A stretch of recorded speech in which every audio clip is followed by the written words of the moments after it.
நீ சீமான் தம்பிகளை பார்த்து சீமான் பிள்ளைகளை பார்த்தது இல்ல, சீமான் பிள்ளைய பார்த்தது இல்ல. ஒழுங்கு மரியாதை இருக்கணும். நமது சின்னம் ஓடி போயிடணும் சும்மா. ஆம்பளையா இருந்தா நீ நாளைக்கு நீ ஒரு கூட்டம் போட்டு பேசு. தேர்தல் நேரத்துல ஒரு ஜனநாயக உரிமை யாரு வேணா கூட்டத்தை போட்டு பேசலாம்ல, யாரு மேல வேணா யாரு வேணா விமர்சனத்தை வைக்கலாம்ல. நீ ஒரு கூட்டம் போட்டு பேசு. ஆம்பளை அப்படி பேசு. உட்கார் உட்கார் எல்லாம் உட்கார் உட்கார். யாரு வர நான் நிறுத்தலாம்னு நினைச்ச பாட்டு பாடி விடமாட்டாங்க. திருமதி கலாமணி ஜெகநாதனுக்கு வாக்களிப்பீர்.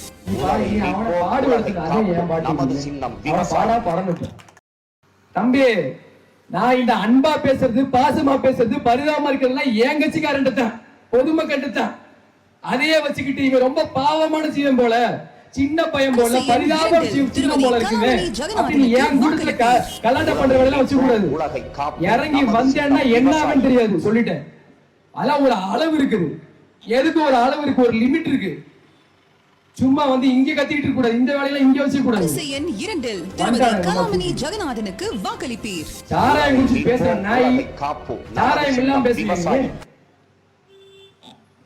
போறான்ல உதயசூரியன் ரெட்டலன்னு எழுதி வச்சுட்டு போறான். கூட்டணி இல்லாம யாராவது தனிச்சு நில்லுங்கடா. கூட்டணி யாருடையும் போக கூடாது. திமுக தனிச்சு நின்று எங்களை வென்று காட்டுங்கடா.